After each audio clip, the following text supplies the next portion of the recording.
What if the most feared outlaw leaders in Brazilian history hid daily rituals so unsettling that modern researchers still hesitate to describe them? And what if these routines, buried beneath the legend of Lampião, Maria Bonita, and Cusco, reveal a psychological world far darker than anything shown in textbooks? The truth is that behind every ambush, every brutal punishment, and every legendary escape across the Caatinga, there were secret practices repeated day after day, shaping behaviors, decisions, and the terrifying aura that made the Congacco more than a band of fugitives. It was a system built on ritual, fear, loyalty, and symbols that outsiders never understood. Researchers who studied the remains of camps, confiscated objects, and old testimonies say the details are so disturbing that they challenge the romantic image people still project onto these figures. But why would outlaws living under constant pursuit create such elaborate routines,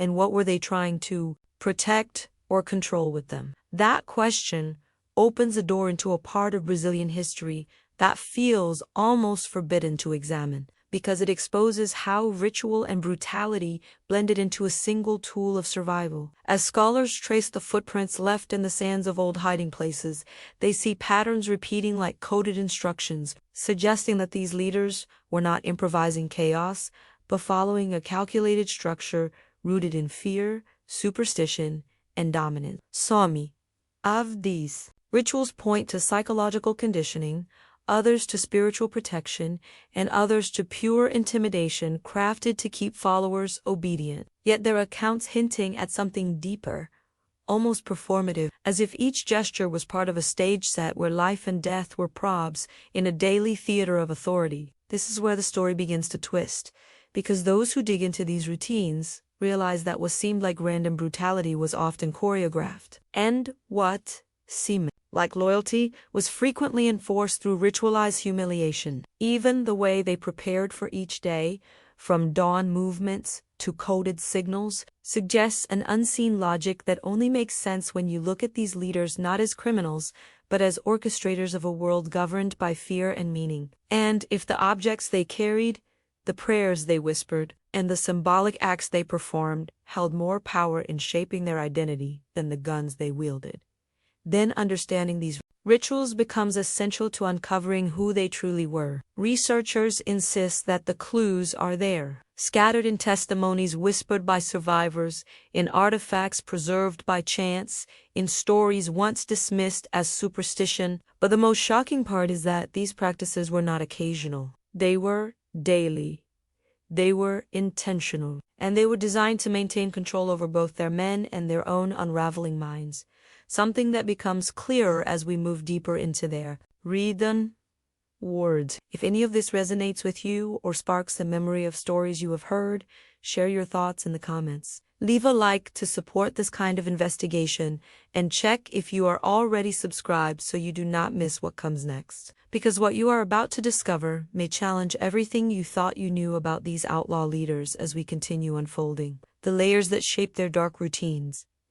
Understanding why these outlaw leaders relied so heavily on daily rituals requires stepping into the environment that shaped them, because nothing about the Congacco emerged by accident. The Sertão was more than a landscape of thorns and cracked earth. It was a psychological forge where hunger, drought, and constant persecution sharpened instincts to extremes. Every decision was filtered through fear, superstition, and the brutal logic of survival. And researchers now believe the rituals were the glue holding together a world permanently on the edge of collapse. When Lampião rose as a leader, he inherited not only a gang but an entire legacy of coded behaviors, secret gestures, and unwritten rules passed from one fugitive to another. These patterns became the backbone of authority, allowing a single figure to command dozens of armed men who lived with death in their shadows. In a place where betrayal could happen in silence and alliances dissolved as quickly as the wind erased footprints, ritual became a weapon sharper than any knife. More researchers analyze testimonies from old sources. The clearer it becomes that these routines were not quaint customs, but psychological tools crafted to create predictability in an unpredictable world. Every morning started with a choreography, that blended vigilance with symbolism. Leaders walked among the group observing body language, scanning for hesitation, dissent, or hidden fear. Even the order in which weapons were checked followed an unspoken hierarchy, revealing who had favored, who was under suspicion, and who might be tested that day. To outsiders, these behaviors seemed like superstition. But to those who lived under the scorching sun with enemies on every horizon, ritual gave structure to paranoia, transforming uncertainty into something manageable. Modern researchers point out that what made the Kongako so difficult to track was not only their knowledge of the terrain, but the disciplined routines that synchronized the group like a single organism. They moved before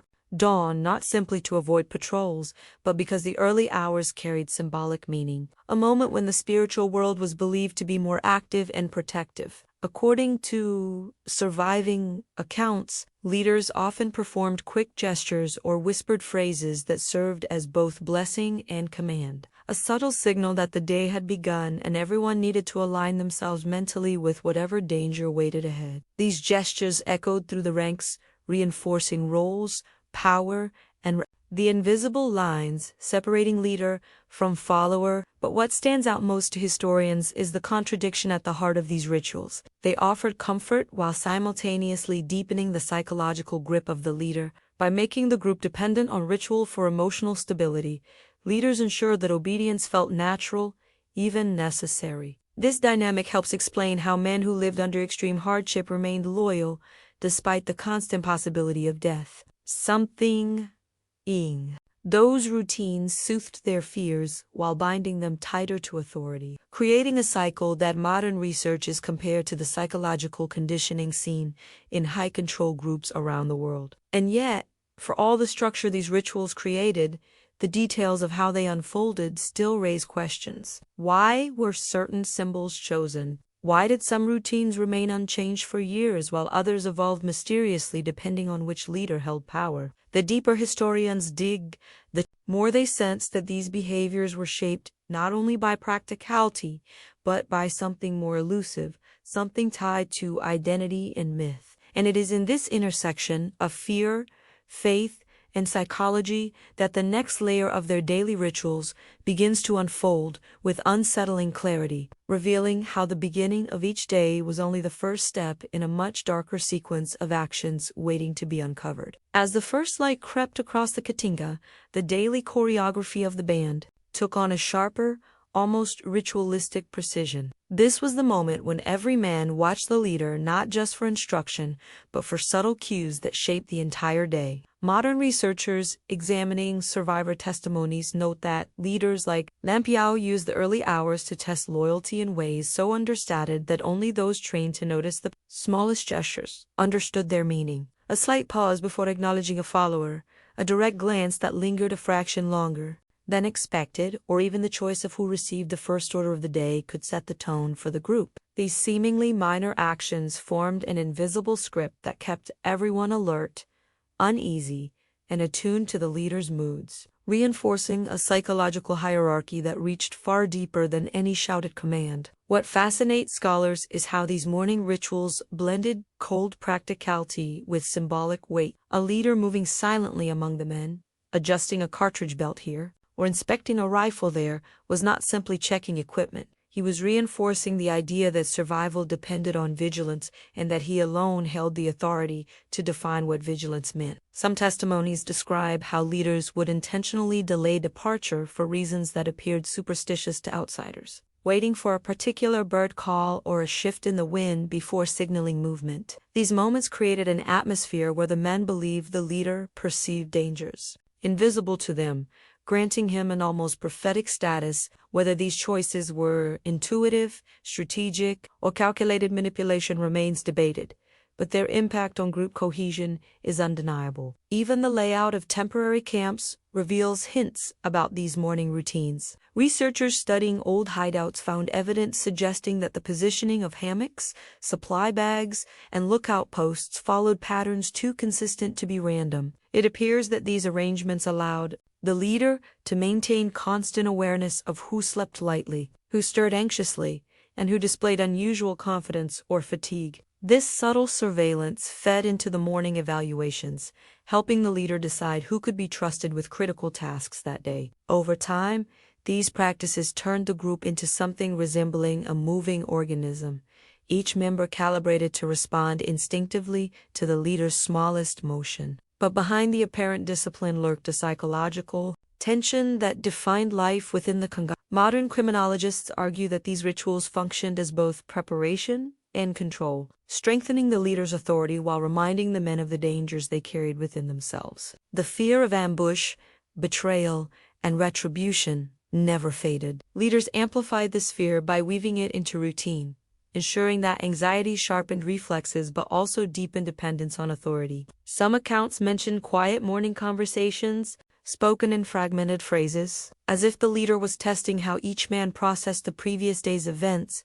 probing for signs of doubt or resentment. These exchanges were as much a ritual as a prayer muttered under the breath or the careful tracking of the sun's first shadow. What makes these routines even more intriguing to researchers is how they blurred the line between strategy and belief. Leaders often acted as if the land itself whispered warnings. They interpreted unusual silence, the direction of dust carried by the wind, or the behavior of animals as omens guiding their next move. Whether these omens were genuinely believed or simply used to justify decisions, they infused the morning with an atmosphere of inevitability, as if the day's path was revealed only to the one who commanded. This combination of superstition, observation, and psychological leverage created a unique form of leadership that bound the men through fear, reverence, and necessity. And still, the morning rituals were only the beginning. Once the group began to move, the routines deepened into something far more deliberate, shaping not only how they traveled but how they communicated, evaluated threats, and prepared for moments of violence that could erupt without warning. The next layer of their ritualized world unfolds as we follow their first steps into the harsh expanse of the Katinga, where each gesture carried meaning and every silence hid a potential command waiting to emerge. As the band moved deeper into the Katinga, the leader's dominance became even more visible through subtle rituals designed to enforce hierarchy and shape group behavior. While outsiders imagine these outlaws simply marching across the thorn-covered landscape, researchers now understand that every step carried layers of meaning. The leader often walked slightly ahead, but never too far. The distance itself communicated authority. If someone drifted too close, a sharp glance or a quiet word sent them back in line, reaffirming boundaries without breaking the silence necessary for survival. This constant calibration of space acted as a form of psychological reinforcement, reminding the men that even in motion, they lived inside a structure designed to keep them obedient. Some testimonies suggest that leaders used movement itself as a way to expose weakness. A longer stride, a sudden acceleration uphill, or a shift in formation was enough to watch who struggled physically or hesitated emotionally. These silent tests revealed far more than conversations ever could, and they provided the leader with an instinctive map of loyalty and potential rebellion. Men who failed to match the leader's pace often endured greater scrutiny later in the day, marking them as possible risks. What modern researchers find most compelling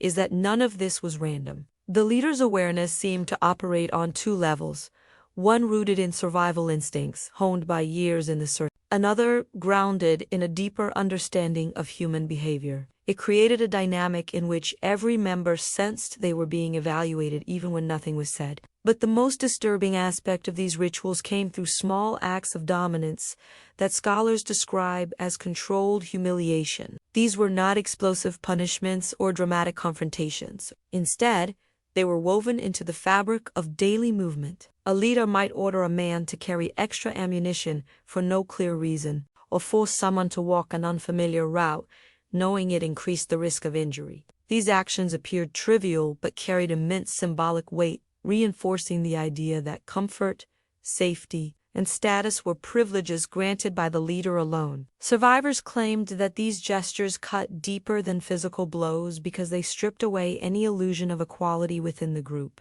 What unsettles historians is the remarkable consistency of these rituals across different bands, Even leaders who never met one another seemed to employ similar techniques, suggesting that psychological control was an inherited element of outlaw culture in this. The rituals grew more complex as the day progressed, merging tactics of intimidation with moments of calculated silence that left men unsure whether they were being protected or prepared for punishment. This uncertainty bred dependence, the kind that made followers cling to the leader even as fear hollowed their confidence.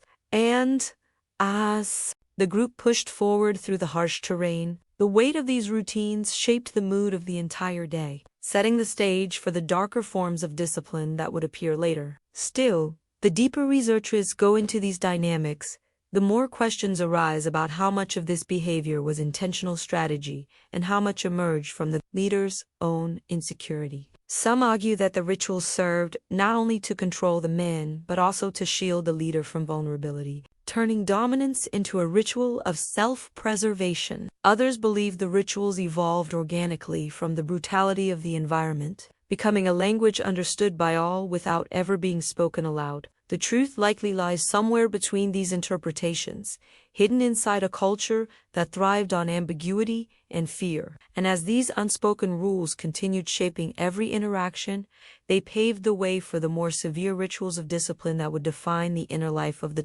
Kangako with even darker precision. If any part of this dynamic resonates with you or sparks insight into how these rituals shaped power, share your thoughts in the comments so we can deepen the conversation as we continue unfolding these hidden layers. As the day advanced and the heat thickened over the another layer of ritual began to quietly surface, centered around the idea of spiritual protection. To modern researchers, this part of the outlaw routine is one of the most perplexing, because it blurs the boundary between faith and psychological warfare. Men who spent their lives ambushing enemies and defying the state carried with them an array of objects that seemed out of place among rifles and ammunition. Small leather pouches, bits of bone, metal fragments, folded prayers, dried herbs, beads, and scraps of fabric stitched with symbols were as essential to their identity as their weapons. These items, collectively known as patuas or mandingas, were believed to shield them from bullets, betrayals, and unseen forces roaming the surface. But the most fascinating discovery is how leaders used these beliefs to reinforce their own authority, transforming superstition into a tactical instrument. According to surviving accounts, leaders like Lempiao carried some of the most elaborate protective charms, often created by residors who claimed to channel spiritual power. The presence of these objects elevated the leader beyond human limitations, giving him an aura of invincibility that shaped how the band interpreted every danger. If the leader survived a close encounter or escaped an ambush, the credit rarely went to strategic skill alone. Instead, the men whispered that his mandingas had deflected bullets or confused the enemy. This belief, whether real or constructed, strengthened loyalty in ways no punishment could achieve, because it made resistance seem not only dangerous but spiritually futile. Researchers analyzing confiscated artifacts revealed that many patuas contained symbolic elements tied to both Catholic tradition and Afro-Brazilian spiritual practices. This fusion created a unique system of meaning that resonated deeply with the band's fears and desires. Some charms were designed to protect against envy, others to guard against betrayal, and a few were meant to attract luck or clarity of mind. But regardless of purpose, each patua became a psychological anchor, giving men a sense of control over a world that constantly threatened to swallow them. What stands out in historical testimonies is how the leader often initiated small rituals involving these objects at specific moments of the day, especially before crossing dangerous terrain or approaching a town. A touch, a whisper, a gesture toward the sky. These actions bound the group together with the belief that fate itself was bending in their favor. Yet the true complexity of these rituals lies in their dual purpose. While they offered comfort to the men, they also deepened the leader's influence by positioning him as the mediator between the physical and spiritual realms. Some researchers argued that this dynamic mirrored the role of spiritual leaders in traditional communities, where authority comes not just from power but from perceived access to hidden knowledge. By controlling the narrative around these rituals, leaders maintained not only obedience but reverence. And for men who lived in constant fear of ambush, hunger, and death, Reverence was a stronger bond than loyalty. What complicates the picture further is that these rituals did not always align with the leader's actual beliefs. Some leaders reportedly treated the charms with private skepticism, while others embraced them with absolute conviction. This ambiguity raises questions about how much of the ritual culture was genuine faith and how much was performance. But researchers agree on one point. The rituals shaped the psychological foundation of the group, creating cohesion and purpose amid the chaos of outlaw life. And as the sun beat down on the men traveling across the harsh landscape, these protective gestures, almost invisible, were preparing them for something far more intense that awaited later in the day. A darker sequence of behaviors tied not to protection but to punishment, where ritual took on its most brutal form. As afternoon shadows stretched across the Caatinga, the band's rituals shifted from protection to something far more unsettling, revealing a darker side of leadership that modern researchers still struggle to fully explain. This was the time when discipline, fear, and violence intertwined so tightly that it became impossible to separate punishment from ritual. Survivors describe a pattern that repeated itself with eerie consistency: moments of silence, subtle signals exchanged among the men, and a tension in the air that seemed to thicken before anything actually happened. It was as if everyone sensed that the leader was evaluating who had failed, who had hesitated, or who had simply attracted the wrong kind of attention. These behaviors were not arbitrary. They were calculated steps in a ritual designed to reinforce dominance through psychological pressure long before a single blow was struck. Historical testimonies recount that leaders rarely punished immediately after an offense. Instead, they allowed fear to ferment, sometimes for hours, sometimes for days, watching how the accused behaved under the weight of anticipation. This waiting period became a ritual in itself, one that magnified anxiety and transformed small mistakes into unbearable burdens. The leader's silence was a weapon, and the group's watchful eyes made it impossible to escape the internal unraveling that often preceded physical punishment. Researchers now argue that this psychological dimension was more effective than violence alone, because it conditioned the men to police their own actions and thoughts, anticipating consequences even when none were spoken aloud. When punishment finally came, it unfolded with a precision that suggests preparation rather than impulse. Accounts from various regions of the Sertão mention similar methods: forced isolation, public humiliation, physical torment, inflicted not just to cause pain, but to communicate symbolic meaning. A man might be ordered to kneel under the scorching sun, while others passed without acknowledging him, or he might be struck with the flat of a blade instead of the edge, a distinction meant to degrade rather than injure. In more severe cases, the leader chose methods that echoed older traditions of punitive spectacle, reminding everyone that loyalty had a price and betrayal had a script. These punishments served as lessons, demonstrations of the leader's ability to control not only behavior but identity, stripping men down before rebuilding them into instruments of his will. Modern criminologists compare these rituals to practices found in high-control groups across different cultures, noting how humiliation reshapes social dynamics by isolating the punished individual even after the ordeal ends. The men who witnessed these episodes were affected as deeply as the ones who endured them, because they internalized the message embedded within the ritual. Survival depended on absolute submission. What stands out in researchers' analyses is how the leader rarely needed to raise his voice to maintain control. The structure of the rituals did the work for him, weaving fear into daily life until obedience became instinctive. Some historians propose an even more complex interpretation, suggesting that these rituals of punishment functioned as a kind of emotional purging for the group. Living under constant threat meant the men carried an accumulation of tension, anger, and frustration. The spectacle of punishment redirected those emotions, focusing them outward and reaffirming group cohesion. The leader, in turn, positioned himself as the arbiter of justice, anchoring his authority in a system that felt simultaneously terrifying and inevitable. Whether the leader understood these psychological effects consciously or intuitively remains uncertain, but the impact is unmistakable in the accounts preserved over decades. Yet beneath the surface of these practices lies a deeper mystery. Some testimonies hint at punishments carried out with ritualistic gestures,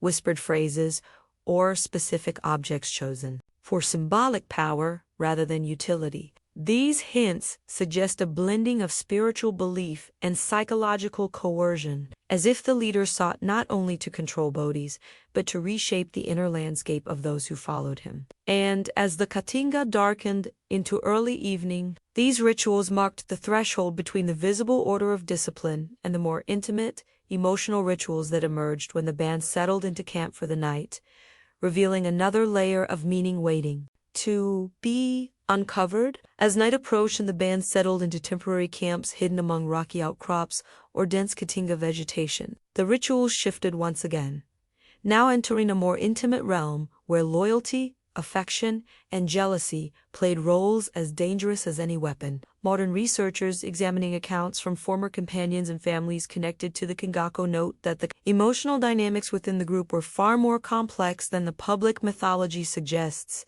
Leaders like Lampiao balanced authority not only through violence and spiritual influence, but through deeply personal relationships that shaped decisions, alliances, and conflicts. These bonds, especially those involving companions such as Maria Bonita and other women who joined the band, became an invisible force guiding the group's internal rhythm. Historians suggest that nighttime routines often revolved around moments of closeness that contrasted sharply with the brutality of earlier hours.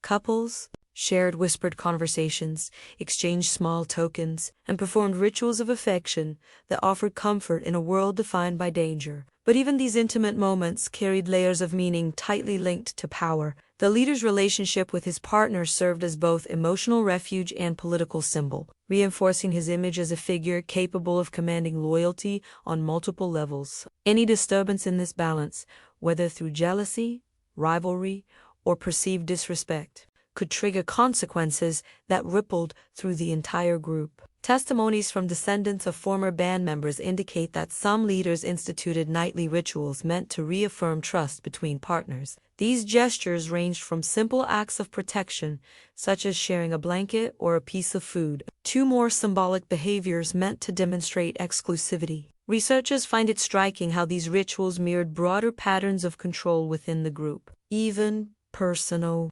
affection became entangled with authority, reinforcing the idea that emotional bonds were not merely private matters but strategic elements of leadership. For the men observing from the margins, these interactions offered cues about the leader's mood and stability, shaping their expectations for the following day. But intimacy within the Kangako was never free from danger. Jealousy could ignite tensions that leaders exploited or suppressed depending on their goals. Some historical accounts mention moments where emotional disputes escalated into punishable offenses, especially if they threatened group cohesion. A look held too long, a whispered conversation misinterpreted, or a perceived challenge to a partner's honor could lead to humiliation or violence. This constant threat infused every relationship with a sense of fragility, making affection a ritual of risk as much as relief. Modern psychologists studying these dynamics argue that such instability intensified emotional dependency, binding partners more tightly, even as fear sharpened their interactions. Despite the harshness of their environment, the band also experienced rare moments of tenderness that scholars consider essential to understanding their emotional world. Songs sung softly by the fire, quiet stories shared before sleep, or the simple comfort of another presence in the darkness offered temporary escape from the unrelenting demands of outlaw life. These glimpses of humanity complicate the narrative of the Kangako as purely violent, revealing individuals who clung to affection as fiercely as they clung to survival. Yet even these gentle rituals were vulnerable to the pressure of leadership, their meaning shaped by the power structures that defined every aspect of the group's existence. These nighttime interactions reveal how deeply intertwined personal emotion and authority were within the band. The leader's influence extended into private spaces, creating a world where love, could become allegiance, and fear could become devotion. And as the camp grew quiet, with the crackle of fire carrying through the dry air, these emotional rituals set the stage for the hidden routines that emerged only after darkness fully settled over the surface, where the boundaries between vulnerability and control became even harder to separate. Share your thoughts in the comments if any of these emotional dynamics shed new light on how personal bonds shaped the inner world of the Congo and influenced the rituals that unfolded in the shadows. As darkness settled fully over another rhythm began to take shape within the camp, revealing aspects of daily life that rarely appear in romanticized retellings of the Congo. Modern researchers analyzing material remains and testimonies describe these nighttime routines as a delicate balance between ordinary survival and the ever-present shadow of danger. While the men appeared to relax after the exhausting heat of the day, their movements were guided by subtle cues,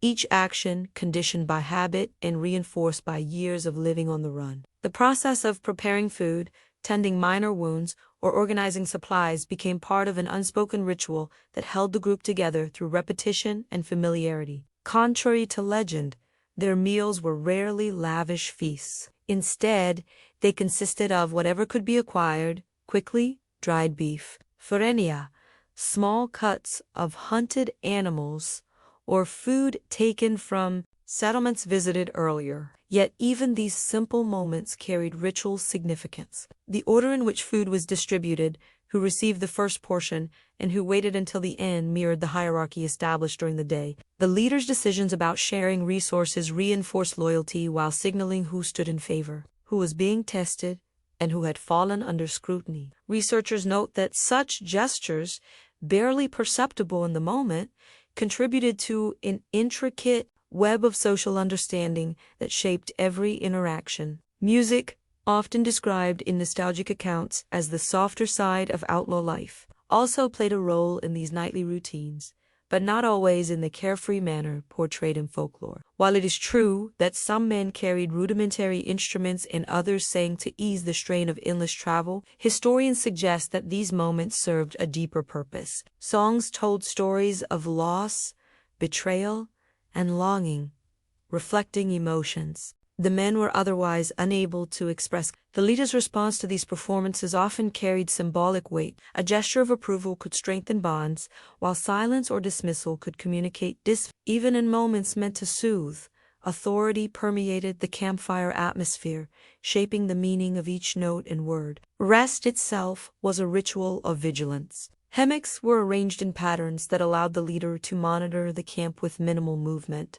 a spatial strategy that ensured he remained physically central even in sleep. Men took turns keeping watch, listening for distant noises carried through the dry air. The placement of sentinels, the frequency of rotations, and the protocols for waking the group followed patterns that suggest long-established practices shared across different bands of the community. These routines reduced the sense of chaos that came with living under constant threat, giving the men a fragile feeling of security, even if only for a few hours. Yet, beneath the surface of this structured environment lay a constant undercurrent of tension. The men knew that a wrong sound in the night, a sudden shift in the wind, or an animal moving too quickly through the brush could signal imminent attack. These anxieties shaped how they slept, how they breathed, and how they interpreted the smallest disturbances. Researchers argued that such hypervigilance became so ingrained that even during rest, the body remained alert, conditioned by years of courting danger. This state of near constant readiness fused with the emotional dynamics described earlier, creating a complex blend of fatigue and dependence that bound the group together more tightly than any formal agreement. What surprises historians most is how these nightly rituals illuminated the human side of the Kangako, while simultaneously reinforcing the harsh realities of their existence. The coexistence of ordinary gestures with the looming threat of violence created a world where tenderness and brutality existed side by side, shaping the emotional lives of the men as much as their physical survival. And as the night deepened, these quiet routines paved the way for the even more introspective moments that unfolded in the hours before dawn, when fear, hope, and memory converged into a silent ritual that few ever witnessed, yet many testified lingered in the minds of those who lived it. As the final hours of night pressed in around the camp, The atmosphere shifted once more into a territory modern researchers describe as the most complex layer of the Kangako's daily rituals. This was the time when silence grew heavy, when conversations faded into murmurs, and when thoughts, long suppressed during the intensity of the day, historians analyzing accounts from former Sertanayos and descendants of those who lived near outlaw routes notice an intriguing pattern. The men seemed to enter a state of collective introspection, a ritualized quiet that held emotional weight despite appearing unremarkable on the surface. It was during these moments that fear, loyalty, trauma, and ambition intertwined in ways that shaped not only personal identity but the very structure of the band. Researchers argue that this introspective window was essential to maintaining psychological stability in an environment defined by brutal unpredictability. Men who spent their days expecting violence and their nights listening for danger needed space to process what they had witnessed or enacted. Yet this processing never occurred openly. Instead, it unfolded through gestures stripped of drama, someone sharpening a blade slowly, someone rearranging a patua with care,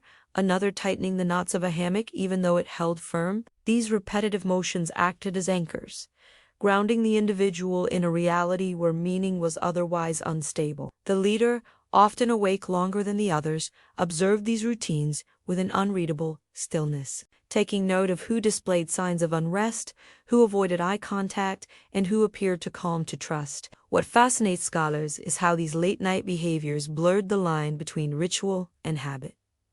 On one hand, they were survival strategies. On the other, they reflected deeper psychological mechanisms forged by constant exposure to trauma. Modern psychologists studying veterans of conflict recognize similarities in how individuals cope with prolonged threat environments. The repeated gestures, the silent contemplation, the hyper-awareness of small details all mirror responses associated with efforts to regain control over internal chaos. Yet within the Kangoka, these moments carried additional weight because they unfolded under the gaze of a leader whose authority permeated even the most private corners of thought. Another element that intrigues historians is the way myth and memory intertwine during these quiet hours. Testimonies suggest that men often replayed past events.